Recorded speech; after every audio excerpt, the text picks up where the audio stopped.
Welcome to Forked AI. It's Craig Fuhrer and Dave Moses. Dave, look who we've got today. It's very exciting. Yeah, I've been a little bit absent. I apologize, boys. But you guys been holding down the fort so good. What did I need to show up for? For the pretty face, exactly. That's what we bring you in for, Mr. Bevere. It's good to have I'm you, just sir. We pissed missed because you. we missed you in Detroit.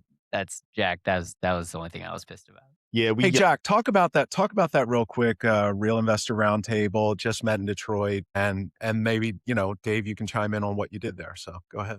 Yeah. So for those who didn't know, the way that we were fortunate enough to meet Dave Moses is through the Real Investor Roundtable mastermind that we run 3 times a year. We get together different parts of the country 3 times a year. And it's like a group of like 30, 35, like very high level of operators. And we compare best practices, tell war stories, good, bad, and ugly.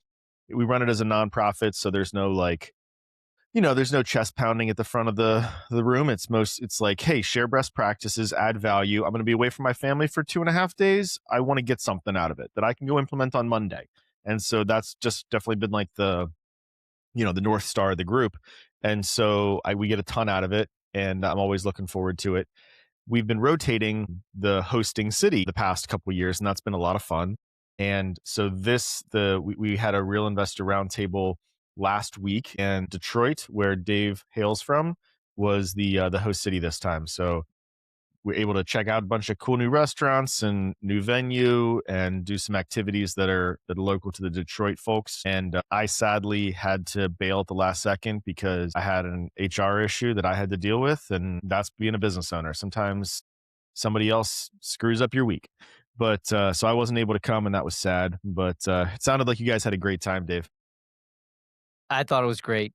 Maybe a little bias, because it was in my home city. But I think it was also because in the past, I've had to, sacrifice half a day on the front end or half a day on the back end because of travel. And just being there from the opening dinner through, the closing dinner that's something I hadn't done in probably a year. So that was awesome. Nice. That's great. And I guess we're going to Charlotte next, or? Yep. Charlotte's going to be the next one in November. I think it's November 12th and 13th. So if anybody's listening and they have heard me mention in Real Investor Roundtable, they're intrigued, they're interested in coming, shoot me an email, jack@thedominiongroup.com, and come check out the next one. Give me a call, talk about your business, and would love to see you out at the next one in Charlotte in November. Dave, can you give us a brief synopsis of what you presented there to the group?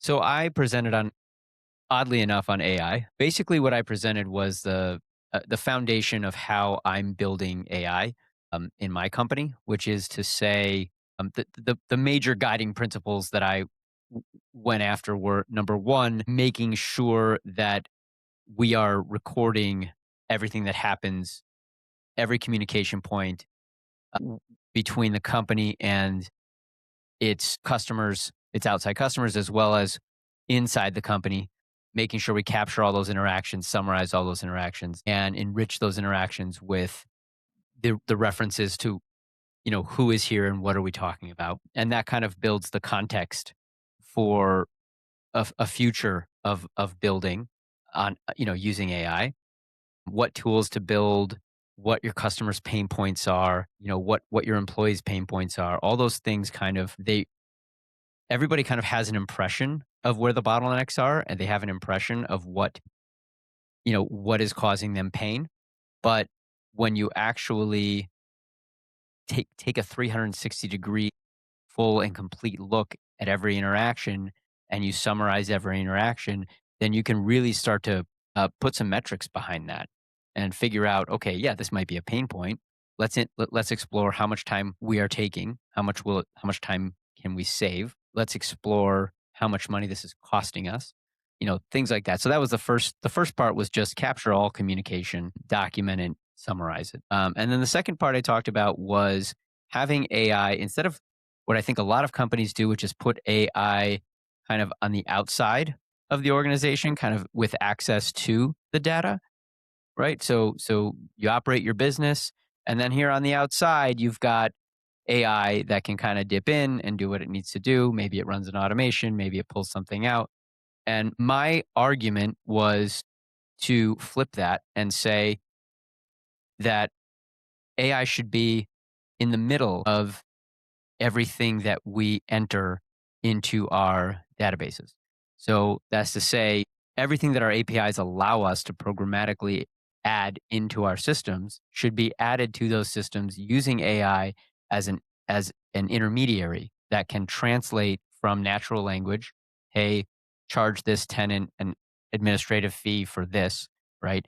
And then the system goes ahead, the LLM translates that and then ingests and injects that into the CRM, the database, wherever it is being stored. And you have them in doing that. And this is from, all the way down to just how an invoice gets entered, how a bill gets entered, how a receipt gets entered, because the AI will be much more thorough. It'll be much more detailed. And when it enters that in, that kind of helps you create a more complete record that AI can later pull from and analyze. So those are the two overriding, kind of principles that I discussed. Do you have agents writing? Do you have agents writing to your core databases, writing to your accounting software, writing to your property management software? Yes, but at present, it's just my leadership team. So we will be rolling that out to more people. But right now, the way things get entered into our CRMs are either through an automation, right? So that would be the way AI is involved is essentially it's an automation. We've already built this reads invoices, understands them, compares them to, and then enters it in. Or the leadership team has two ways. They each have an agent that's built on Hermes and they have a custom Claude connector. And both of those methods can be used to make an API call to add data to the system. A And custom then Claude connector to what? To to Appfolio? we built a Claude connector for Appfolio. We built a Claude connector for Mongo, which is our database, and we built a Claude connector for Sync, which is our community management database.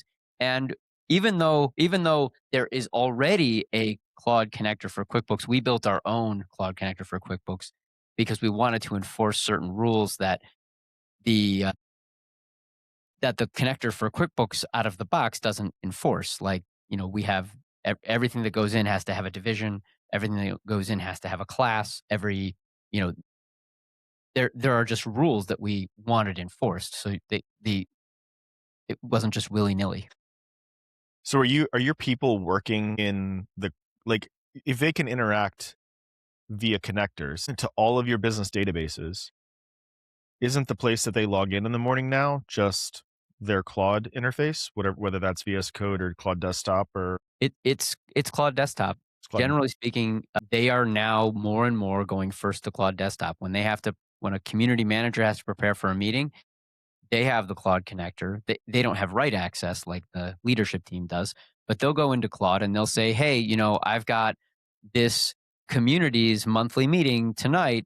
Can you go ahead and pull, here's my agenda. Can you go pull the last 90 days or 60 days of emails and in those emails are every summarized phone call, so it'll capture the phone calls too. And tell me if I'm missing anything, right? And so it'll enhance that agenda to make sure that when that community manager goes in there, they're super prepared. See, here's the thing, Craig. I disappear for like 30 days because I'm getting punched in the face in operations. And that's what happens, right? Like everyone has all these lofty ideas and they go and they like think about, they're like real excited about all these things they're going to implement and the stuff they want to work on. And then you go in on Monday and you get punched in the face and it derails you. And then here I am, like I kind of took the last month off because I was getting punched in the face operationally. And Dave's got he's got all his freaking databases set up with like custom MCPs where he's just like accessing everything. I mean, that's amazing. I love it. Like, I think that's fantastic. Yeah, I'm like, It would take you an afternoon. It annoys the hell out of me how far ahead you keep getting. I'm like incredibly impressed with it. Incredibly impressed. Yeah, but Jack, all right. So like, let's just stop there. Like, what's top of the radar for Jack as a use case right now that is inspired off of what Because I Dave bet just it's talked about? different from a month ago. Yeah, we have Claude set up to Salesforce as the connector there, and that's really helpful. And the thing we were talking about last time, John in our group has been kind of putting like a starter kit together, right? Like, hey, here's a bunch of APIs that we'd like to use. Here's the Salesforce connector. They've got it connected to Sage, which is our software. So some of the basic stuff, like some of the basic stuff, you're just like, I'm just like, 30 days behind you, kind of, it feels like. And so I'm really excited about that, and people are using it, and I'm trying to, we're building out more and more of those things. So what I'm trying to figure out next, when we finished our Salesforce org migration, which is one of the, finished as a loose term. Salesforce what migration? We had an awful Salesforce org where in 2021 we were on Excel, and that was going to break. If we wanted to do any business, if we wanted to do the kind of business we wanted to do in 2021, we were going to break it. And so we hopped onto Salesforce real quick, and then built a bubblegum and duct tape, spaghetti bowl of a database over the course of the next 4 years. And it took us 4 years to break it. And then after 4 years, we broke it, and we had to rebuild the whole thing, but like keep the train moving on the tracks. And as the company, when we started that, it was 25 people, and now we have 160. So like, it took us a while, like it was a difficult migration to do. And anyway, so that just launched a couple weeks ago. So now I have a clean, architecturally clean Salesforce org, and we're doing punch out. We've been doing punch out for the past 3 weeks, like finding, oh, we missed this little thing and that little thing, and but this data doesn't represent the same way as it used to, so this report doesn't have the data that we thought it did. Just punch out, like just migration punch out. So I'm past that, and that was a huge milestone for us, because I couldn't apply, because applying AI to the old Salesforce spaghetti bowl was, not particularly good. The analysis was always kind of wrong because the architecture didn't make a ton of sense, right? Because the model's smart and the database was dumb. And so we finally got a now at least intelligent database to work off of as the backdrop. And so now we're marrying that with the other connectors that we are using for us, Sage is the accounting software, and then the other APIs that we like to pull data in from. And so we're starting to do some of the same things, but I'm not writing into any of the databases yet. I'm behind you there. We are querying them. It is helping from a business intelligence perspective. I've not gained actual any time off of people yet. I haven't pushed any data, which I know is just pushing, it's just creating an API and pushing data, but that's where I'm at. Where's that on the roadmap? I want it to be, I want it to be this month. It'll probably be the next one. I want it to be June. It'll probably be July. Yeah, you're still going to be, obviously, I think we're all way ahead of the curve on this, but I think it's by necessity. I think we all see kind of what's coming. But yeah, I think what I found wasn't really like, I am as excited about the quality of data going in as I am with the time savings. Th- Hmm. that part Yeah. really kind of surprised me. It's that is almost a bigger win than the time savings, is just how accurate and thorough. When somebody looks at a record now that's been added by AI, they Tight. there are so many few questions that they have to ask, and places they have to look to verify or follow up on whatever it is they found. So That's a really good point. that part I love. I think you'll probably come to that same conclusion when you start having it right. But that's obviously the big scary part, is it's going to screw it up. But I think we're there. I think if, as long as your people are writing with, some Codex or Claude 4.7 or better, we haven't found any meaningful mistakes. And the mistakes that we have found are really OCR mistakes. They're really just, the the the document was scanned in so poorly that, and it's just a matter of time before we don't have very many physical documents. Jack, when I think about writing to the Salesforce database target, for me, it's more of from the loan officer standpoint of, hey, what can we learn from all of the APIs that are being pulled into Salesforce, which includes Outlook, Ring Central in our case, and then some of our data tools like Elementix and Forecasta. Like, what can a loan officer learn from that, and then how does the Salesforce org get updated as a lead sort of matriculates through the pipeline and a loan matriculates through the pipeline? Like sort of, and so like that's the thing that I'm most excited about testing myself, like in the sandbox that we have, how to get that flow going so that we can save time from like department to department, from loan officer query one to loan officer response one. Yeah. So is that are you thinking along those same lines, or is it much larger? No, I'm thinking along those same lines. Like, Dave, is it is it fair to say that Appfolio was built for your business so you didn't have to create, like, you haven't spent, I haven't heard you spending a lot of time creating new interfaces, new UIs. Mm, You've been enhancing the data that goes into the existing UIs, of course, according to the business processes that you know perceive to be the way you want to run your business. But you haven't been, I haven't heard you spending a lot of time creating new UIs. So that's been a benefit, right? Like, you've been able to work off of a set of UIs where you knew where your people were going to work. Fair, or not fair? I would say that it it's fair where the UI is consistently mirrored with the API.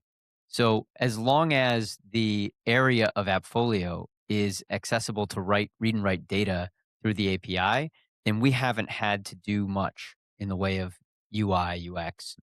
But where either the software just falls short, or like for us it's inspections, or where the API doesn't, there's just no endpoints that can inject, can either write or read the information.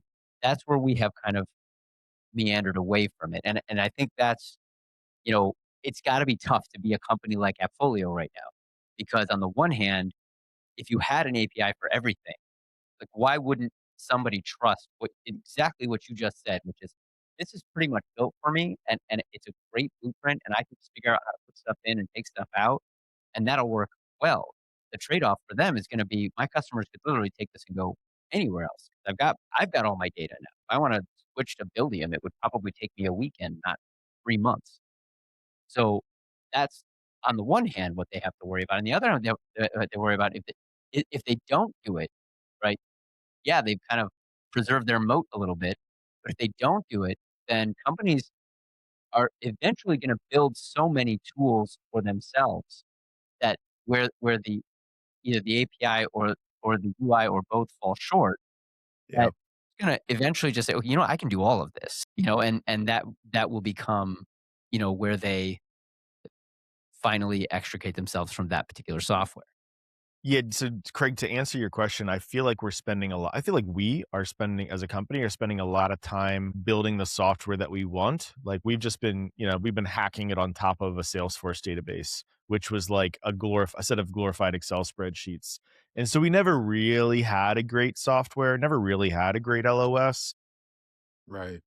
And but we didn't, but we refused to conform to the LOSs that were out there. And so, that maintained flexibility, but it also, like, was one arm tied behind our backs. And now we're like filling out, now we're filling out our wish list. And so for me, that's the next 3 to 6 months. Then the rest of the year, is going to be finishing writing our dream set of custom software, basically.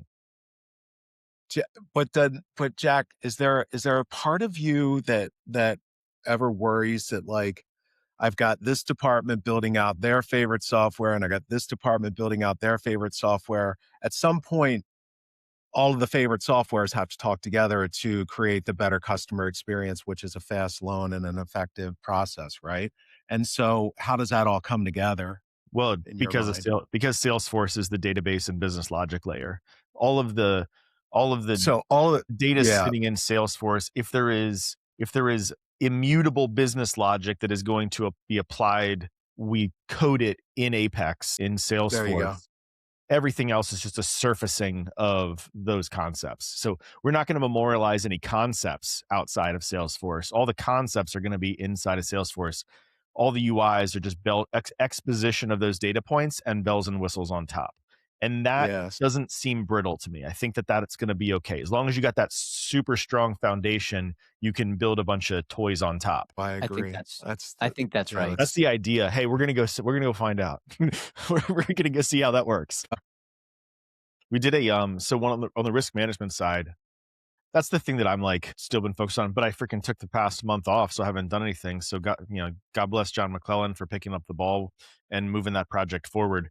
The idea, like, I'm trying to look into public records to as a risk management tool to identify borrowers we want to work with and folks we don't want to work with. So one of this like so this theory I've got about DSC, investors who misuse DSCR loans is something that I'm real interested in. Before DSCR loans existed, banks would ask you for all your financials and look at your tax return and reconcile your tax return against your financial statements and put you through this 60, 75-day proctological.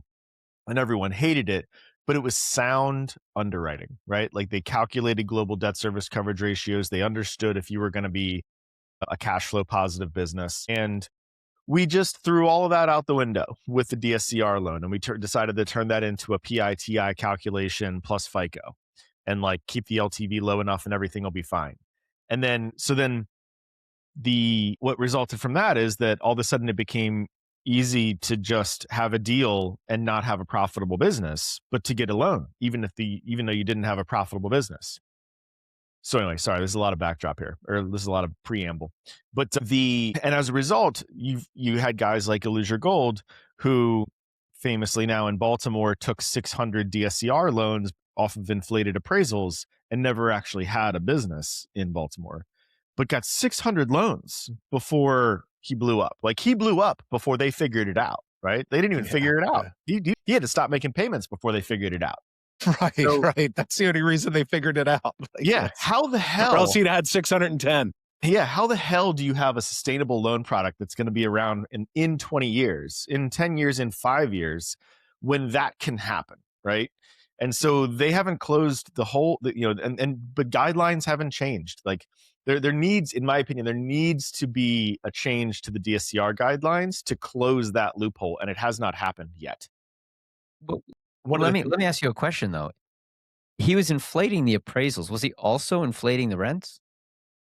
No, but in a place like Baltimore City and in a DSCR calculation that's based off of PITI only, market rents, market rent is $1,500. It's never going to be a and that factor. carries a Never going to be a factor. $200,000 loan, even though Yeah. that house was never worth.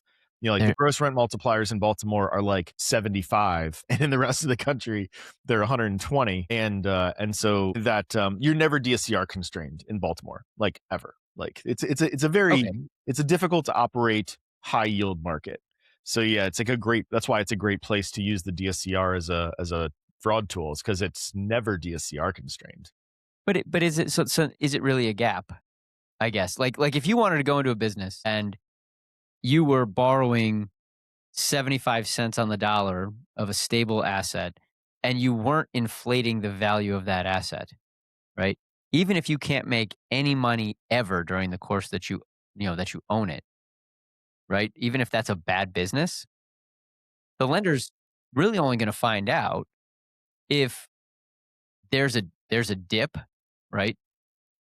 Right. Well, actually, the lender's really only going to get hurt if there's a dip in values, right? Yeah. Or You're just my point is though that you don't have a like mortgage underwriting is supposed to be, or credit underwriting is supposed to be belt and suspenders, right? And so this situation creates it that like if the thread of the appraisal breaks, the thing it gets destroyed. So it's a very brittle credit profile that if where you have to make sure that you get V right. Like getting V, yeah, I agree with you.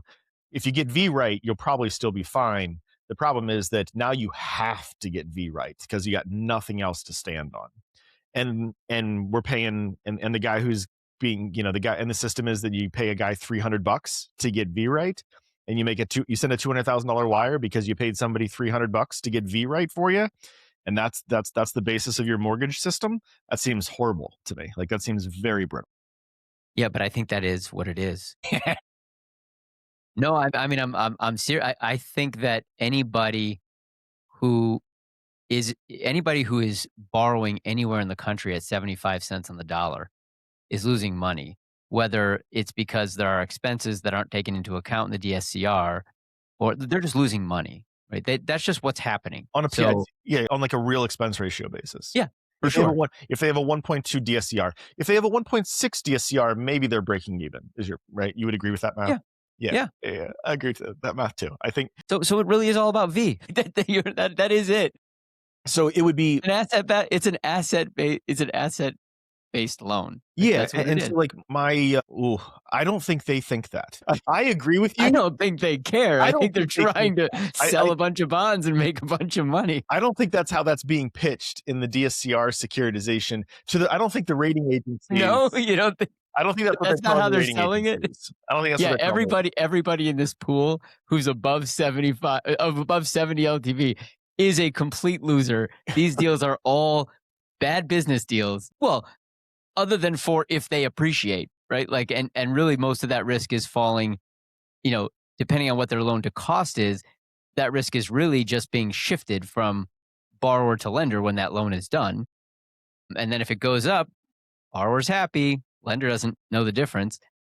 Value goes down, and now the borrower has to decide, is it worth, like at 600 inflated appraisals, like that is the difference. 600, if it's 600 appraisals that are not inflated and it's 25% worth of real true equity Well, yeah, that person is losing. but my point is there is that could never have been done. So hold on, let me because we're like a way down a rabbit hole here. Yeah, yeah. I'm gonna use that I'm gonna use that comment as a way to bring it back. So like the thing is, it couldn't be done, right? Like you can't do 600 houses at real values and actually have 25% of equity in a 2.5 year period. It's operationally impossible, right? Like in the in the depths of 2011, you were Blackstone, maybe you could buy that many houses that quickly. But in a normal stable market, particularly one like today, no one's that good operationally to find that many houses, especially if 3 years ago they found 5, and then the year after that they found 30, and the year after that they found 143, and the year after that they found 262, right? Like I don't need to know anything else. That is all I need to know to call is that curve, the shape of that curve. And so I took that idea. That was the longest preamble ever. Jesus, I took that idea and gave it to, I didn't do it. John did. We took that idea and we gave it to Fable, and we said, hey, go look at the Forcasa and the Elementix and the SFR analytics data, all this like public records data that looks at the private lending space, and find me that pattern everywhere. Like look at all the borrowers and show me everybody who looks like that. Dude, the list of people that it surfaced, the incidence of default are insanely high. It's like 75% of the list is already in default. And the other 25, I got a sneaking suspicion that they're going to have an unclean, they got some splaining to do. I'm very, very interested in either having them join our RIR and teach us how the hell they pulled that off, or they're going to have a default notice before the end of the next year, is my argument. And so it did a fantastic, it did that in a way at a level of sophistication and with not a humongous amount of prompting, came back with an extremely high quality report that looked at just a humongous data set and came back with a really high quality analysis. So we did see a step change in terms of capability for those kind of like larger scale analysis projects. And so I'm like, that's fun because that get to like zoom out and see what other crazy ideas you could come up with and apply to large data sets. So that's my Fable experience so far, is that use case. That's very cool. I mean, I have not gone as far down the rabbit hole with Fable, it sounds like, as you have. I have really focused because I read something that kind of alluded to the fact that some gigantic gains were made on the legal side. I actually I heard that. I used it to dig into governing docs for the communities that we manage and see if it could build and understand the responsibility matrix, which is essentially the part where the condo association, where the responsibility of maintenance shifts from the homeowner to the association, and build that and then understand it so that if I took 100 work orders and I fed it to Fable, it was able to reliably and accurately tell me, is this work order the responsibility of the community, or is this work order the responsibility of the homeowner? And And it did? pretty damn good. Really? Pretty damn good. I was very, very impressed with And the and it backed it up too. what was the resources that you gave it again? I gave it the OCR to governing documents for the community and basic and the work order, right? So it's like, here's a work order. Somebody's calling in that they have a leak in their right ceiling, right? And it was able to identify based on the governing docs, you know, that if that leak is the roof in this, duplex condo, right? Like that's the responsibility of the homeowner. But if this is a condo where it's, a stacked, it's and this is the bottom unit, this is probably it's already able to figure that part out. Like this unit is below this unit, it's probably a plumbing leak, it's probably not a roof leak.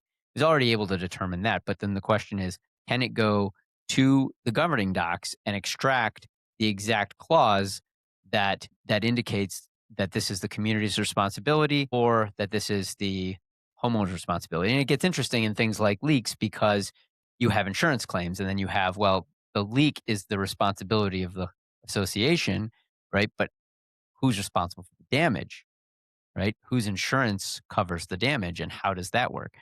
It's been 2 days.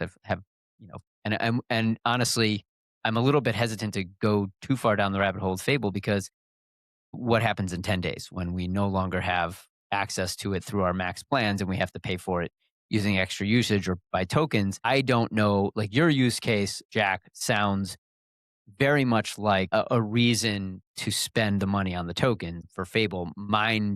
You know, mine doesn't. It just doesn't. It's not going to be valuable enough to. Why can't you build it with Fable, like build out the idea and the code with Fable, and then just use some lesser LLM to actually run it? That's a good question. That's probably or at least use Fable. Just say, hey, I've got 50 communities. Build out the responsibility matrix, and then from the time the responsibility Yeah, yeah. matrix is built, Work off of that. now a much lower Create the LLM. resource. Yeah. Yeah, yeah, and then from there on, the lower level LLM can just look at the matrix and make sense of it. Dave, have you done anything on the revenue generation side of things yet? Like I would think that I think the list of HOA management companies is a knowable thing, and Knowable thing. you guys have something. You already have a differentiating value proposition with the stuff that you've already built. I got to think that like you should be able to grow the pie. So I've got an AI agent whose only job is to basically scour Google, and Glassdoor and all the review sites, try to find out where a condo community is complaining about something, and then identifies who that condo, association is. Does it, how many units is it, and where is it located? So does it fit our avatar of a customer we would want to work with? And if it does, great.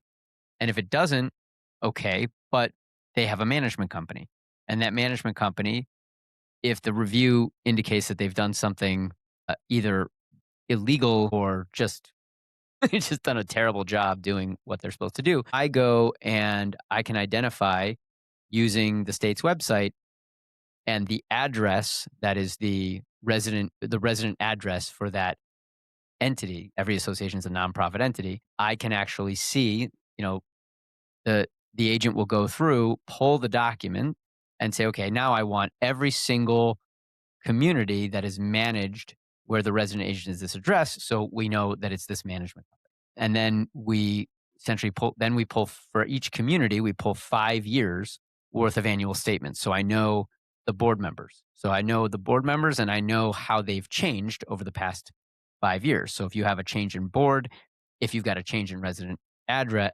resident agent address, I know approximately when their contract expires. I know if there's been a shift in board, especially president or treasurer. I know that a lot of times those are the ones that are looking for, who are willing to take that step to talk to new companies.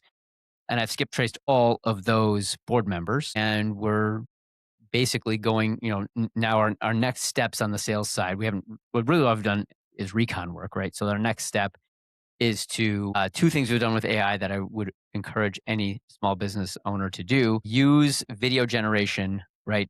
Go into chat, or Fable would probably be awesome at this, right? Have it write a script for a 30-second commercial. Have it write a script for 10 of these, right? And then have it scene by scene, right? 10-second scenes, 5 to 10 second scenes.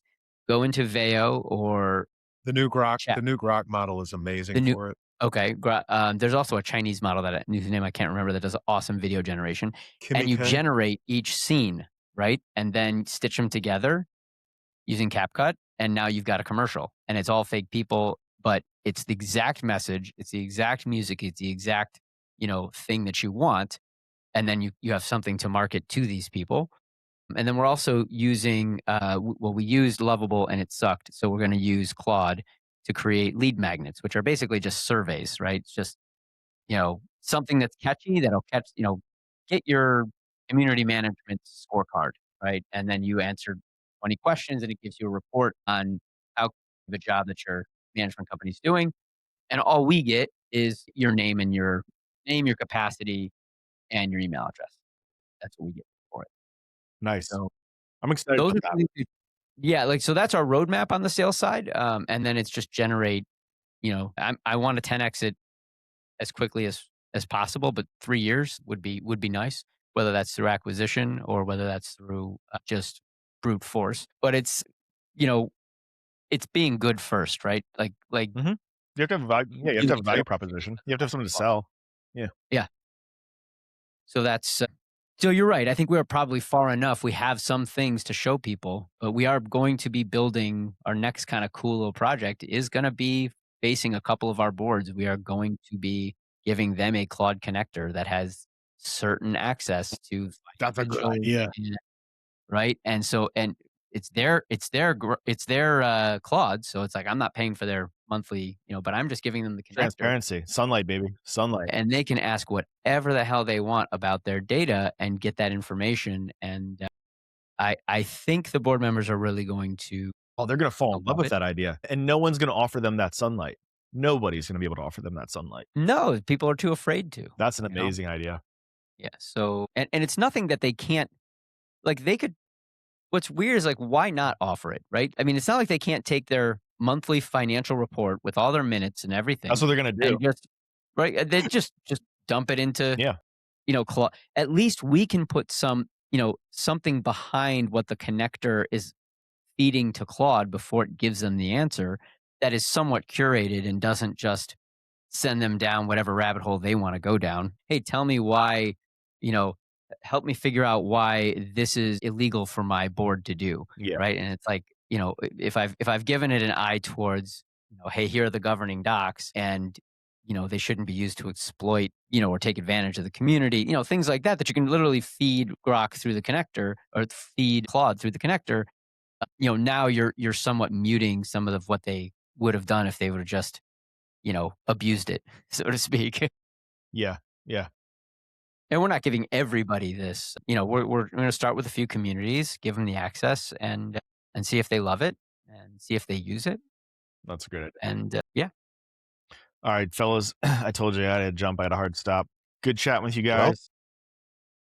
it's good seeing you, Dave. I'm going to cut it as well. I'm going to end the show right here. That's fork.ai. Love to hear from anybody who's digging the content. And yeah, reach out. We'll see you on the next one. thank you, sir. Be well. All right, sir.